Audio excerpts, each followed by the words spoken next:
Hi everyone, it's Chelsea here, bringing you another segment of Living in Southwest Florida. If you're thinking of moving to Cape Coral, Fort Myers, or any of the surrounding areas, and you're an active boater, then you may have caught part one of our two-part interview with Captain Scott Williams from Thrill of It All Fishing Charters. That's when we discuss the answers to key questions boaters may have when moving to Southwest Florida. But don't worry if you missed it, you can always go back, and today we're going to tackle some even more great advice from him. If you didn't catch the first part, then you can head to see it here. But before we jump in, really quickly, it would mean a lot to me if you'd go ahead and hit that like button so that YouTube algorithms share this information with others and lets me know what you'd like more of. As a thank you, here's some video of the early morning sunrise as we headed out into Pine Island Sound that morning. It was gorgeous. And really quickly, I wouldn't be good at my job if I didn't remind you how much we love helping people from all over the country buy and sell their homes here in Southwest Florida. So if you or anyone you know of are even thinking of moving, then feel free to use that contact info below. All right, let's jump right in.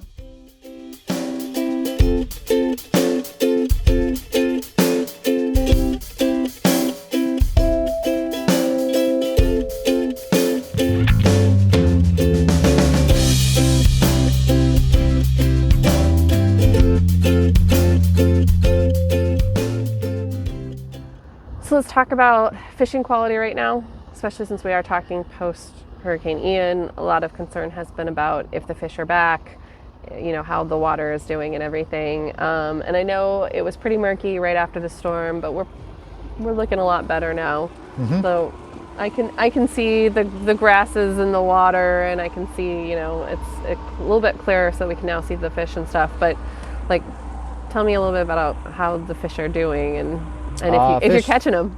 Yeah, I mean, different species every day. Fish are still feeding. They're back to their normal patterns. We've been catching fish weekly.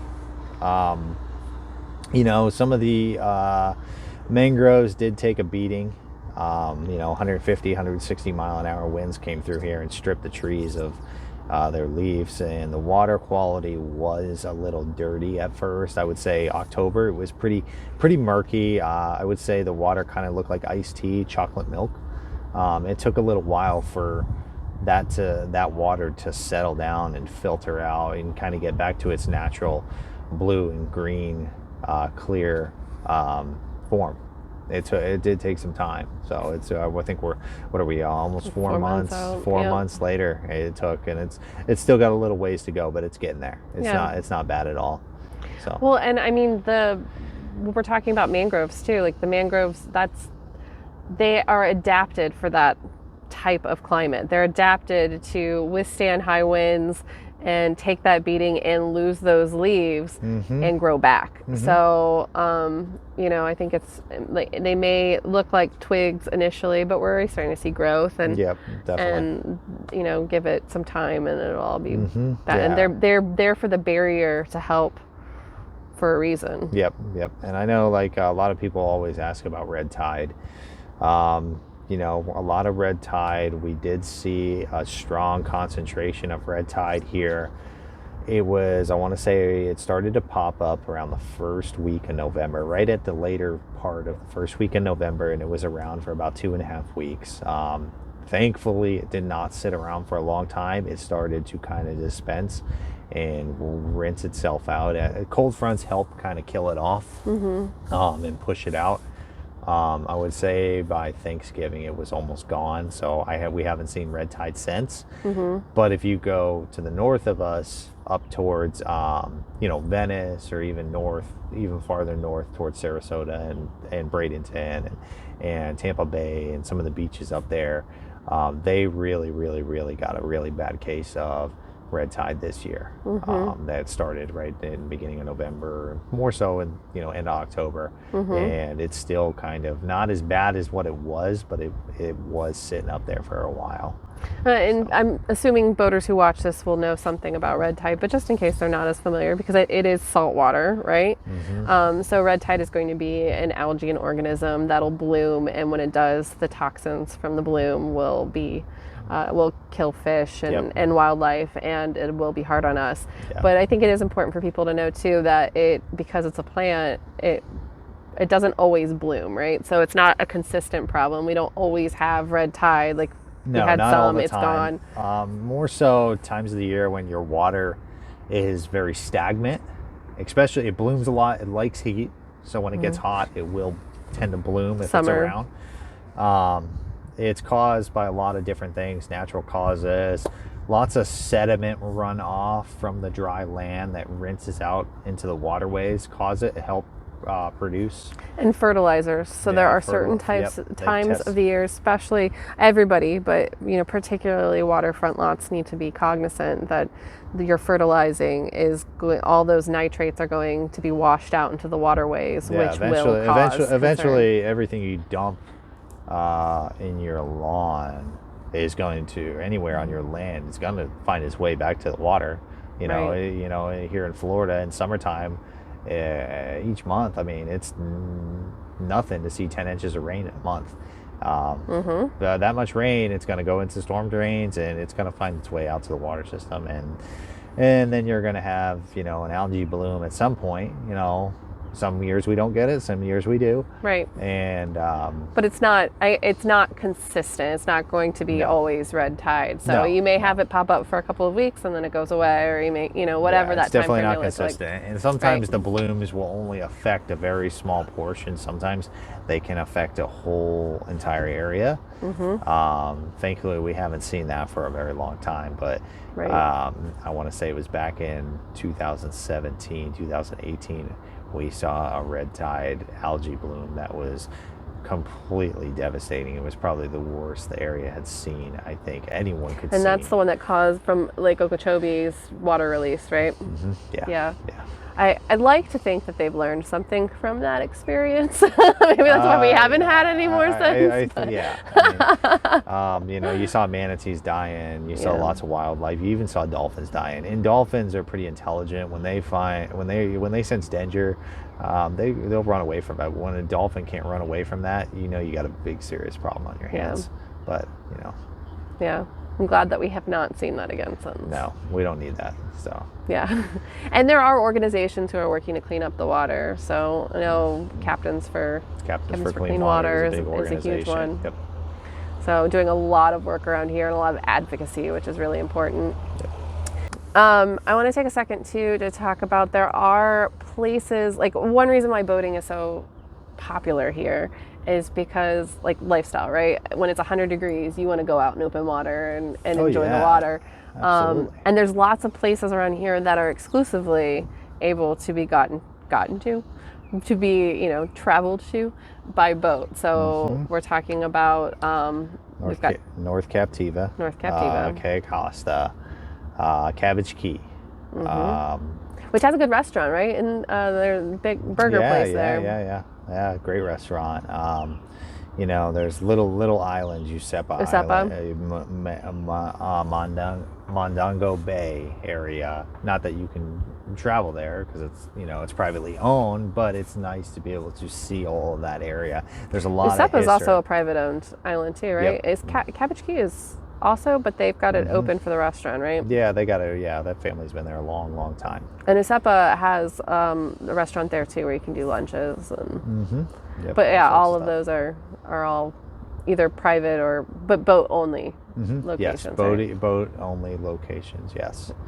So. And Cayo Costa, that's like state, federal, national preserve. So yes. It's maintained. Yes, So correct. There are you are there for entertainment purposes only. There's no houses. There's no real structures. There's a few there. Right. There's a few houses there. I want to say, I think it's 5 or 6 structures that are there right now. I know that they've got the cabins there, and then I think is it for maintenance, basically, for the park staff. It is a state park campground. Yeah. So inside the lagoon area, there is a Cayo Costa State Park where you can park your boat. The park rangers are there with a ferry. They will pick you up. at that little park station, and they will bring you out to the beach side so you can travel there by boat. And then also, if you want to dock your boat at the dock station and then go out and enjoy the beach, or even bring your boat around the other side of the beach and park it on the beach, you can do that too. The cabins there are incredibly rustic, so I forewarn people like who are expecting, because some of the cabins, and I don't know if you stay in the state parks around here with the cabins, but we do a lot of or just camping in general. We stay in several of the cabins, and some of them are like actual 2-bedroom houses that are like brand new, 2017, 2020 cabins. Right. Yeah, they definitely. This is not that experience. No, Everybody's expecting something fancy. No, this is definitely very rural. Yeah. Compared to what you. The best times of year to go there, I would say, if you're looking for that camping experience on Cayo Costa, the best time to go there is the later fall and the winter months, maybe even a little bit of spring. Summertime, you can still camp there, but you better make sure when you camp, you come prepared. You better have a lot of bug spray. You better have a tent that can keep bugs out, or you're gonna have a buggy night. Let's put it that way. Yeah, definitely. Yeah. I think that that's pretty important to note. The other cabins, those big old fancy ones, I mean, those will book out 10 months to a year. There have been times where I've been looking for a cabin in a park, and it's they release a year out, and it's like just that week that's available. You have to wait for them to release the week. Because it's a bigger trek to get there, since it's not accessible by car and it is a rustic experience, those do tend to have a little bit more availability at least that I've noticed in my experience when I've looked them up. So if anybody's looking for that, they're probably going to be, but it's still limited, so make sure that anybody who's looking to beach camp over there. A lot of people do. I see it all the time. People will they put out some of the local boat ramps around here, and they pay to keep their boat or their car and their trailer at the boat ramp for a couple days, and then they'll go boat out to the island, and they'll camp out on the island. So fun. It's definitely a fun experience. And then there's also lots of places that you can get to by boat. I mean, you can get to by car too, but like we're talking about with restaurants on Usepa and on Cabbage Key, and there's ones in North Captiva as well, and then like there's regular restaurants on the mainland that you could still get to by boat, right? Like we're talking about Jensen's earlier. Absolutely. Jensen's, the Green Flash, the local boathouses in Cape Coral. There's, the list. Rum Runners. Can you still park at Rum Runners? Rum Runners, you can. I'm not sure if it's open yet. They did close around for a while for maintenance and stuff like that. Yeah, I'm not sure if they are either. But when they do come back. Yeah, definitely. The list goes on and on. Fort Myers Beach, you got Dock Fords, Parrot Key.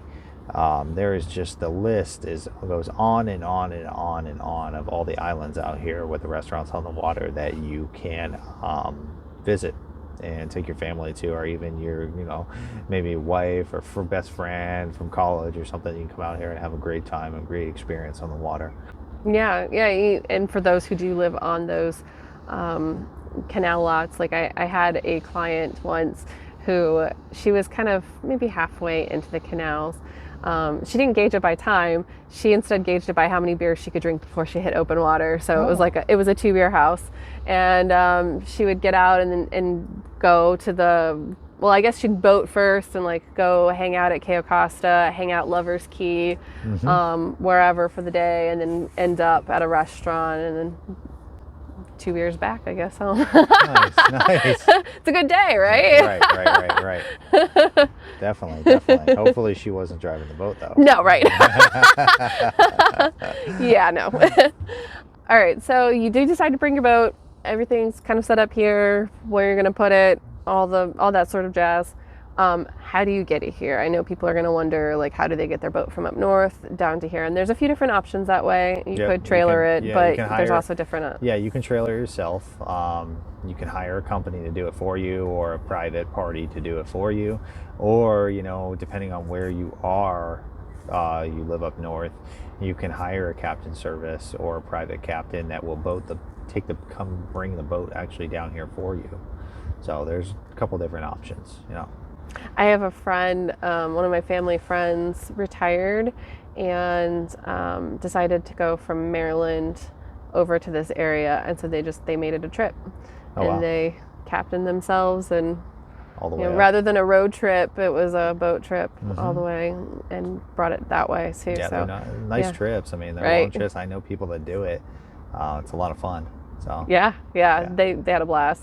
Mm-hmm. They actually ended up leaving just before the hurricane, so they were back over on, I think they'd gotten to South Carolina by the time they had gotten here. Okay. So, Okay. Well, at least they were out of the path yeah, there for right. the most part. Yeah. If you don't have a boat already, do you have any recommendations on how to get one? You definitely need to do some research. Um, it pays to know information. You need to talk to skilled boaters that are on the water and captains and recreational boaters. And you get everyone's opinion. You want to talk to maybe some recreational boaters, maybe some people that live on yachts, maybe some fishing captains, because everyone has a different preference on a different style of boat that's going to fit their needs and what they need. So get everyone's opinion on what style boat you're going to want. Maybe for you, maybe you're looking for a boat that is gonna just be pleasure boating for the family. Maybe a boat that maybe it's got a little bit more power in it, and you can do multiple different things. You can cruise on the boat, but also go fishing. Or maybe you want a vessel that's strictly built for fishing. So there's different styles of boats. You got private boat builders all over Florida that build private boats, or you can go down to a boat mart and purchase a boat. So There's a lot of resale too. a lot of But always resale. be careful about Yeah. places like Facebook and things. There's still a lot of Yeah, fraud, you definitely. Yeah, you it's always an option. definitely want to get a surveyor when you're buying a boat, not from a local party, maybe from a private party. You definitely want to hire, a surveyor. $400, $600, $500, however much they pay to come survey a boat based on the size of the boat, and they'll come and be able to identify what's wrong with the vessel. So before you make that purchase. Great. Thank you for your time. Yeah, not a problem. All right, I'll cut it. All right, again, a really big thank you to Captain Scott Williams from Thrill of It All Fishing Charters for his time and expertise. If you are headed to Florida and looking for scenic cruises or fishing or even lessons, if you plan on moving down and want to get to know these local waterways better, I highly recommend giving him a call.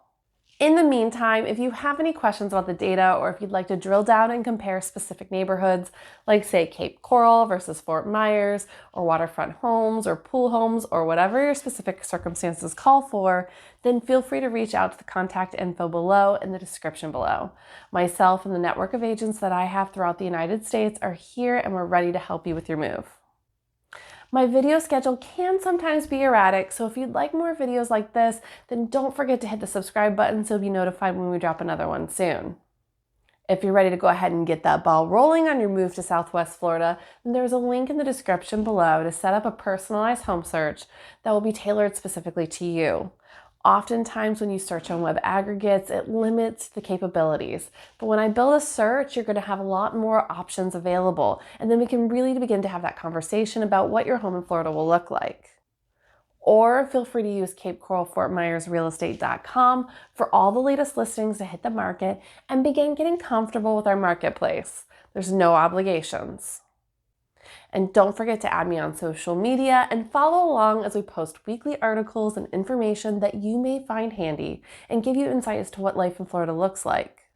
As always, we really appreciate it when you leave us a comment and hit that like button, subscribe button, and notification bells so that you may be notified when we drop future videos that may help you with living in Southwest Florida. Thanks so much for watching. Until next time, I wish you much health and happiness.